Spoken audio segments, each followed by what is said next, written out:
I have to confess something to you listening. Uh-oh. Confession time. Yeah. So apparently I am suffering from a massive book hangover after reading Fourth Wing. I mean, you are definitely not alone in that. I am still not over the series, unfortunately. I tried to get into other fantasy books just to, like, bridge the gap, but I'm just not interested at all. It's the world building, right? It Yeah. ruins you for other books. Totally. I Okay. tried Aetos, I tried This Kingdom Will Not Kill Me, and I couldn't finish either of them. Oh, wow. You de-fed them. Yeah, I ended up DNFing both. I started thinking maybe I should just let the high of the Empyrean world subside before I read anything else. I think that's a good idea, actually, because in the meantime, we have to talk about Iron Flame. We do. Because if the hangover is this bad, I mean, the best cure is the hair of the wyvern that bit you. Exactly. So for you listening, here is the mission statement for this deep dive. Yep, lay it out. We are jumping right back in where we left off, plunging directly into, well, the psychological and physical meat grinder of chapters 10 and 11. The meat grinder is the perfect way to put it. Right.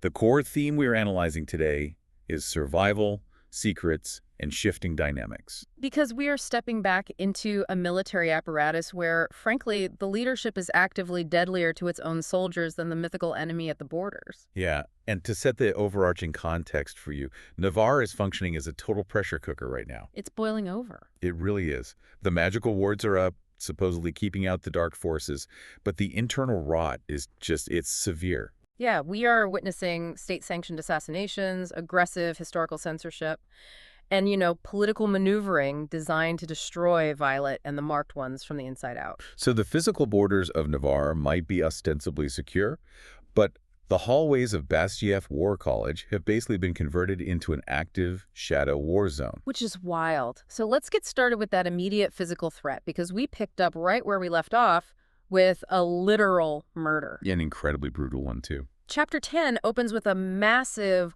hulking first-year cadet just casually dropping Nadine's corpse on the sparring mat. It's so jarring. It is. Nadine's neck is snapped. And why did she die? Simply because she jokingly claimed to be Violet when this giant cadet came looking for her. Which really shows how the architecture of Basgiath's rules is working perfectly here to mask a targeted hit. What do you mean by that?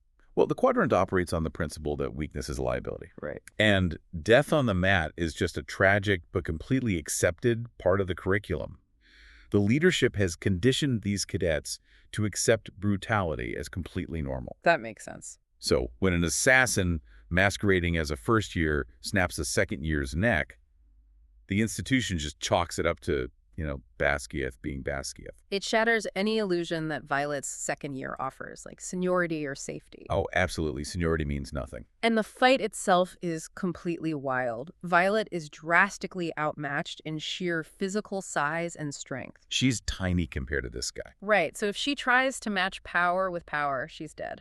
But she survives because of the relentless, highly specific training she received from Xaden. She definitely doesn't fight fair. No, she fights to survive. She uses speed, she hamstrings him to take away his base of power, and when he's literally choking the life out of her, she pulls a hidden dagger and repeatedly stabs him in the kidney. Which is so intense to read. So intense. Luckily, Xaden taught our girl how to fight. Now, Violet has zero doubt she's being actively targeted, along with the other marked ones. Yeah, and the psychology of that moment is really pivotal. Oh, so? She transitions from just suspecting she's in danger to knowing it as an empirical fact. And the confirmation comes directly from the assassin's mouth. Oh my gosh, yes. As he is choking her, he hisses, "Secrets die with the people who keep them." Okay, let's unpack this immediately because my jaw literally dropped. It's a huge moment. Those exact words are a direct, verbatim callback to Colonel Aetos. It's exactly what he told Violet and Xaden. Precisely. It confirms that this isn't some random cadet harboring a grudge. This is a highly orchestrated hit ordered by Daddy Aetos. Which is just terrifying. Right. He sent Xaden, Violet, and the marked ones to what he anticipated would be their certain deaths at the Ethemine outpost at the end of the previous year. They survived. Exactly. They survived, which means they are walking liabilities who know his secrets. Now he's actively hiring cadets as hitmen to finish the job inside the college. Oh, wait, I have to push back on this a little bit. Sure, go for it. Aetos is a high-ranking military tactician, right? Right. Hiring a sloppy giant first year to choke Violet on an open mat in front of all these witnesses, Seems incredibly messy for a colonel. It does seem sloppy at first glance. Right. If you want someone dead quietly, isn't there a more efficient way to do it? Like, could this be someone else entirely using Aetos's catchphrase to frame him? Well, it's a fair strategic question, but you really have to consider the environment of Basgiath. Okay, true. Plausible deniability is the primary currency of Navarre's leadership. If Aetos were to hire, like, a professional adult assassin to sneak into the quadrant, that breaches major security protocols. It would have raised massive alarms. Exactly. A full military investigation would be launched. But a cadet killing another cadet on the sparring mat. Oh, I see. That is entirely within the accepted parameters of the War College. Yes. It's written off as a training accident or a challenge gone wrong. The sloppiness is the point. That is so dark. It looks like quadrant business as usual, which gives Aetos the perfect shield. That makes the system itself the weapon. I hadn't even thought about the plausible deniability aspect. And this brings up a massive detail we got in Chapter 10 regarding Violet's mother, General Lilith Sorrengail. This is a huge timeline clue. It is. Violet is putting the pieces together and remembers that her older sister, Mira, was also the target of an assassination attempt back when she was still a cadet. Right. And here is the crucial timeline detail. We find out that Lilith was already a general when Mira was going through the writer's quadrant. Which completely shifts our understanding of Navarian military politics. Exactly. Because my question is, was this also Daddy Aetos back then? How long has this guy been after Lilith's position? It really makes you wonder. We always hear that the easiest way to climb up the ranks in Navarre is just waiting for the person in front of you to kick the bucket. But are they actively killing their own leadership's children to force them out? Well, history gives us a very clear lens for this. Oh, like real-world history. Yeah. In highly stratified authoritarian military regimes, think of the Roman Praetorian Guard or various historical juntas. Okay. Assassinating a superior's child is a classic destabilization tactic. Wow. Really? Yes, it's designed to inflict psychological trauma, basically forcing the leader to step down due to grief. Or to prove that the leader is incapable of protecting their own blood. Exactly, which makes them look weak to the ranks. If Aetos has been orchestrating hits for years, it proves that the rot in Navarre isn't new at all. It's foundational. That means it is absolutely impossible for Violet to know who is a genuine ally. No one is safe. Which leads into a wild theory from our sources that, listeners have been constantly debating. Oh, the eye color theory. Yes. The text explicitly points out that this Barely assassin had red-rimmed eyes. Very specific detail. We know that red-rimmed eyes are the physical signature of a Venin initiate. Someone who has chosen to draw magic illicitly from the earth rather than channeling it naturally through a dragon. Right. So the massive question for you listening is, could Colonel Aetos be knowingly working with Venin initiates? It's a terrifying avenue for speculation. And we really have to look at the mechanics of magic in this world to understand why. Yeah, break that down for us. So dragon riders channel magic that has been filtered and gifted by their dragons. Venin bypass the dragon entirely. They pull raw, unfiltered energy directly from the earth. And that corrupts the physical body. Exactly, hence the red-rimmed eyes. If a high-ranking Navarian official is utilizing Venin initiates to carry out hits inside the wards, it means the leadership's corruption has moved from standard political ambition to, full-blown existential treason. It's like finding a termite in your house. You see one little bug, but what it actually means is the entire foundation is already eaten away. The infiltration has already happened? It already happened. Jack Barlow was essentially a Venin before Violet dropped a mountain on him during the War Games. He literally told her the Venin were already inside. He warned her. But I have to challenge this theory based on the lore we already know from the first book. Okay, let's hear the counter-argument. If this assassin was truly a Venin, why didn't he desiccate when Violet killed him? That is the primary counter-argument, and it's honestly a really strong one. Right. The established lore tells us that when a Venin is killed with a special alloy dagger, their body desiccates. It rapidly dehydrates, crumbles, and just turns to dust. And this cadet definitely did not do that. He didn't. He just bled out like a normal human. Right. So does that mean he wasn't Venin and the red eyes were just bloodshot from the adrenaline of being choked out and stabbed? It's possible. Or we have to consider if there are levels to the Venin physiology that we just don't understand yet. Oh, like a tiered system. Yeah. The sources theorize that a newly initiated Venin, someone who hasn't drawn enough raw magic to fully corrupt their cellular structure, might still die, like a standard human. That makes a terrifying amount of sense. Plus, we also don't know for certain if Violet managed to use her alloy dagger or just a standard steel one in the sheer chaos of the chokehold. That is true. It was a scramble. We have to remain impartial on the absolute mechanics until the book reveals more. But the ambiguity serves a distinct narrative purpose. Which is? It keeps Violet, and you, the reader, in a state of constant hypervigilance. Hypervigilance is the perfect word for it. She has to constantly watch her back on the mat. Every single day. Which transitions us perfectly into another fight happening in the quadrant, highlighting the absolute tragedy of inexperience. Oh, this scene was hard to read. It was. Turns out Sloane Meary can't fight. Like, at all. Not even a little bit. And putting her up against Eric on the mat is honestly a bit unfair. It is a stark, devastating contrast. You have Violet, who has been forged into a lethal pragmatic weapon over the last year, right? Yeah. And she's watching Sloane, who is drastically undertrained and operating on pure emotion. And we have to remember who Eric actually is. Exactly. Eric isn't just a randomly skilled cadet. He is secretly Cam, King Tori's son. He is literal Navarian royalty. Yes, he has undoubtedly had years of elite private combat training before ever stepping foot in the quadrants. It's like putting someone who just took a weekend self-defense class into a cage match with a highly trained black belt operative. It's a slaughter waiting to happen. And here's where the psychological burden really hits Violet.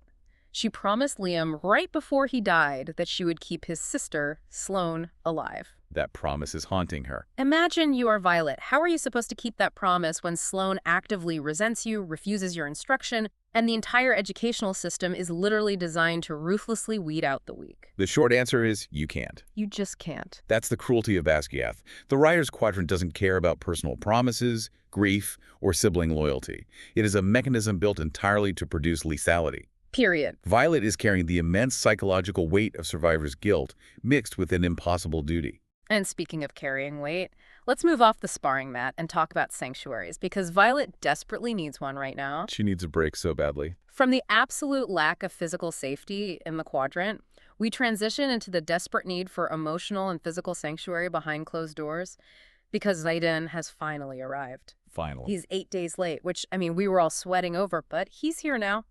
Better late than never. His arrival marks a crucial shift in the narrative pacing. How so?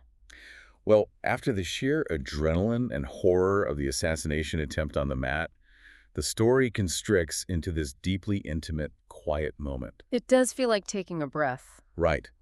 These two are beginning what is essentially a fraught cohabitation period.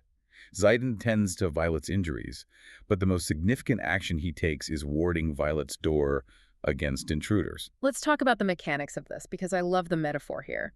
Xaden uses his shadow magic so that only Violet, or someone she physically touches and brings across the threshold, can enter the room. It's brilliant. How does that signature-based magic even work? In the context of their magic system, it suggests that Xaden is weaving his shadows not just as a physical barrier, but actually attuning them to Violet's specific biological or magical frequency. That sounds incredibly difficult. It requires an incredibly high level of control and intention. He isn't just locking a door. He is programming a magical barricade to recognize her essence. It is the ultimate act of protection. Warding the door is the magical equivalent of setting hard emotional boundaries. That is a great way to look at it. It's Xaden looking at this nightmare murder college and trying to carve out a tiny, safe, domestic space in the middle of a war zone. His sanctuary. And remarkably, they somehow manage to have a decent conversation without fighting before he has to leave again for his duty at Samara. That conversation is vital for their shifting dynamics. Yeah, they really hash things out. They discuss the harsh realities of the outposts, the intentional desensitization of second-year cadets.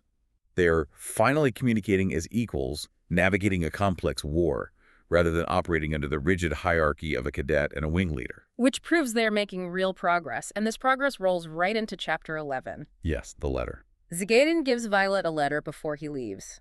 In it, he lets her know how Bodhi is the closest thing he has to a brother, next to Liam. The Liam mention always hurts. Always. But he shares actual concrete details about his childhood. This makes her smile, and it feels like a massive breakthrough for them. We really have to analyze the medium he chooses here. The handwritten aspect. Exactly. Xaden is a character whose entire survival has been built on secrecy, withholding information, and literally manipulating shadows to hide things. True. By writing this down on paper, he is offering tangible, undeniable vulnerability. Words spoken can be denied or misremembered, but a letter is permanent. He's literally leaving a paper trail of his feelings. He's replacing his emotional walls with written proof of his history. This scene immediately reminds me of a specific moment back in Fourth Wing. Oh, which one? Violet was telling Liam off for flirting with Jesinia, and she specifically said Jesinia was a long-term relationship kind of girl. Oh, I remember that. I would argue, based on this letter and her reaction to it, that Violet is a long-term relationship girl, too. That's interesting. Expand on that. What makes you view her demands for information through that specific lens? Well, think about human behavior, right? Okay. You don't ask for full, life-altering, potentially dangerous disclosure from a partner if you just want a casual fling. That is very true. If Violet just wanted to hook up, she wouldn't care about his childhood or his secrets. She'd just enjoy the physical connection. But she demands the truth because she wants a solid foundation. She wants something real. And I think Xaden wants it too. This letter proves he wants a long-term relationship built on actual love and mutual understanding. Which is a big step for him. Which, as we know, is very different from what a certain someone else wants in a relationship with him. Ah, you're talking about his ex. You know I am. We will definitely analyze her motives shortly. But first, it's important to note how this letter affects Violet psychologically. It definitely calms her down. It gives her a momentary sense of assurance. It makes her feel that the nightmare of isolation might actually be stopping. And it ties directly into Rhiannon asking Violet later in the chapter if she and Aeden are together. Which, to an outside observer like Rhiannon, seems incredibly obvious. Right. I thought it was obvious, but apparently, in a military apparatus where you could die tomorrow, sleeping together and having a committed relationship are two completely different tactical choices. It's all about alliances. Violet legitimately doesn't know what to make of their relationship right now. And I just want to clarify something for you listening, because there is a lot of debate online about their status. Oh, the breakup debate. Yes. They haven't broken up. Violet wanted to call it quits because of the secrets, but Xaden absolutely insisted that he would be completely honest from there on out. He refused to let her walk away. Right. So they hadn't broken up. They are in a high-stakes renegotiation of terms. That is the perfect way to frame it. They're defining what a relationship looks like when you are both leaders in a covert rebellion against your own government. Which is a lot of pressure. It requires a massive level of compartmentalization, which Violet is currently struggling with. She is struggling hard. Which brings us to Imogen's morning run shutdown. I love this scene. Violet is running with Imogen, and she tries to start talking about her love life, about Xaden in the letter. And I love how Imogen just completely shuts her down. She doesn't hold back. She tells Violet point blank that she has friends for that. At first reading that, I was like, ouch. Is Imogen just being dismissive and cold? It might seem dismissive at first glance, but if we analyze the psychology of a spy network or rebellion, Imogen is doing the exact opposite of being cruel. What is she doing? She is literally telling Violet how to survive emotionally. Oh, because Violet has been avoiding her actual friends, like Rhiannon. Exactly. So she doesn't have to lie to them about the Venin, the marked ones, and the rebellion. Precisely. Imogen is teaching Violet a masterclass in compartmentalization. She's laying down a hard boundary, basically saying, I am your rebellion contact. Yeah. I am your combat trainer. Not your therapist. Right. Do not isolate yourself from your normal emotional support system by treating me like your best friend. Go talk to Rhiannon about your boyfriend problems. Wow, so it's actually really caring. It's a vital survival tactic disguised as a brush-off. If Violet doesn't maintain her normal friendships, her isolation will break her. Or, even worse, her sudden change in behavior will raise major suspicions with the leadership. That makes so much sense. She needs to maintain her cover by acting like a normal cadet with normal drama. Exactly. And speaking of normal friendships in Jesinia, that leads us perfectly into the institutional threat hanging over Basgiath. The archives. Imogen tells her to rely on her friends, and then Jesinia, Violet's oldest friend from the Scribe Quadrant, decides to meet with Violet covertly during that same morning run. Jesinia brings Violet a copy of a book called The Gift of the First Six.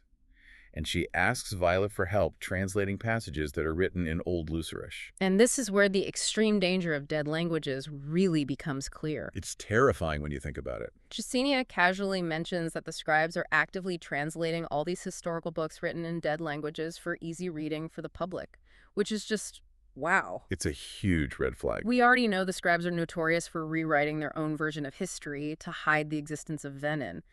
I'm not saying Justinia has bad intentions, but there is a massive institutional agenda here. There definitely is. Yeah. We have to look at the Scribe Project not as an initiative for public accessibility, but as a systematic campaign to control the narrative. Control the truth. The scribes hold an absolute monopoly on truth in Navarre. Let me give you an analogy for this, just so you listening can picture it. Think of it like this. You know when actors try to speak another language on a TV show, and if you are a native speaker of that language, you just cringe because it's completely wrong? Oh, all the time. Right. I've had more than one occasion where I was watching a movie and I was like, that's not how you say that in Spanish. It takes you right out of it. The nuance, the cultural context, the actual meaning gets totally lost in translation. Now imagine that lost in translation effect applied intentionally to ancient historical texts that contain the literal blueprints for how magical wards and dragon bonds actually work. That is an excellent comparison. And it depends entirely on the skill level and the political agenda of the translator. Exactly. If you have someone who is a novice translating these dead languages, who knows what crucial details might get lost in the new translated text? Or purposely left out. Even worse, yes.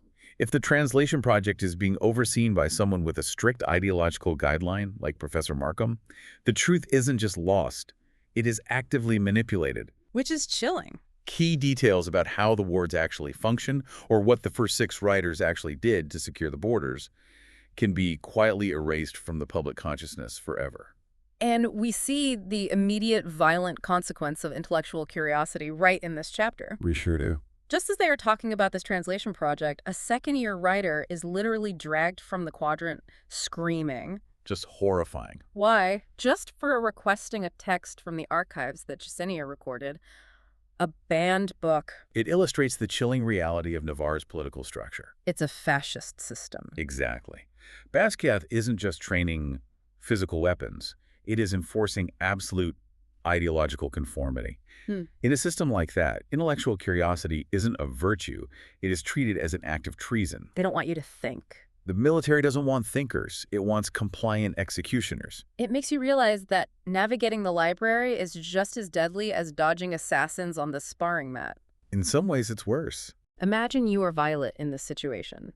You've been trained to spot a knife coming at your kidney. But how do you defend against an enemy whose weapon is a redacted library book? You can't see it coming. On another note regarding information control, Violet receives heavily redacted letters from her sister, Mira. The censorship is so blatant. Censorship is in full swing. But while looking at these letters, Violet makes a massive connection.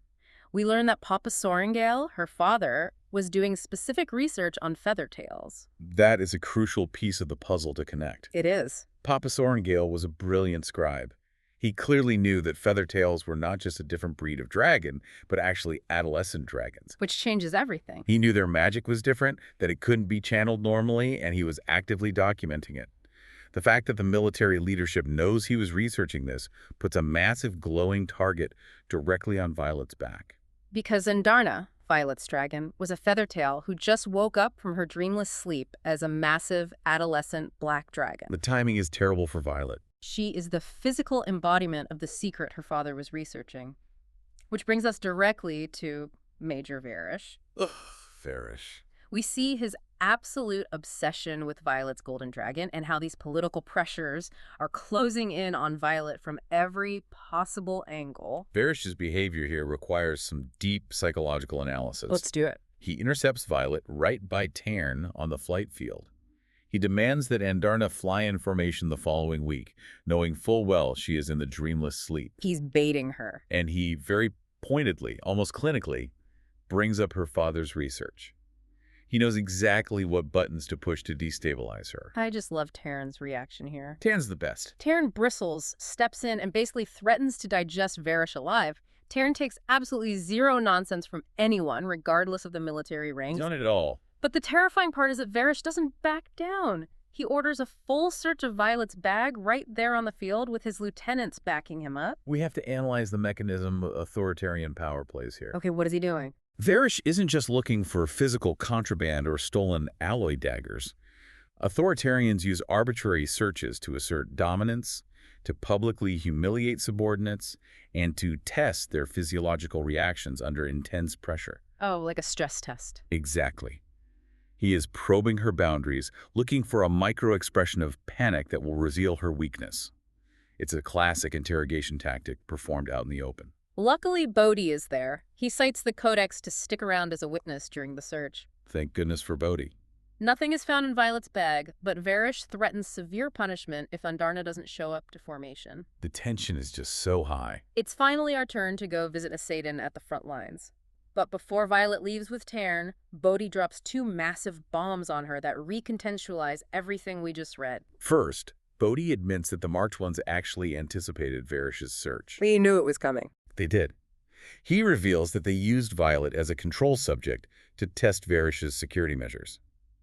Tairn was already loaded up with the actual contraband, the weapons shipment for the rebellion, safely tucked away in his saddlebags. Violet is understandably angry that she was left in the dark and used as bait. I mean, it plays right into her fears about being kept out of the loop. It validates all her insecurities. But the second bomb Bodhi drops puts her anger into perspective.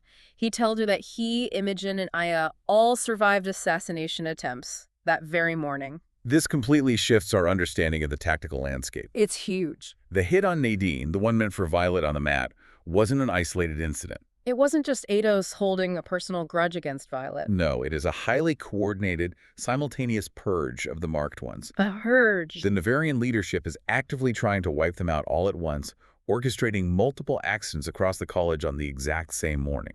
The scale of the corruption is just staggering. It is so intense. But before Violet can even fully process the sheer terror of a coordinated purge, Bodhi drops one more interesting comment. This one's personal. Very personal. He's trying to get Violet to forgive Xaden's secrecy, and he says something to the effect of, Xaden has never cared for anyone this much, not even Katrina. Which is an incredibly loaded, dangerous statement to drop on someone right before they fly off to a war zone. Hint, hint, we have an ex. An ex-girlfriend is officially on the board, and she has a name. And we must emphasize, she is not just any ex-girlfriend. No, she is a big deal. Thank you so much for joining us today. And remember, our deep dive into the Empyrean is only going to get deeper, darker, and more complicated from here. We'll see you next time.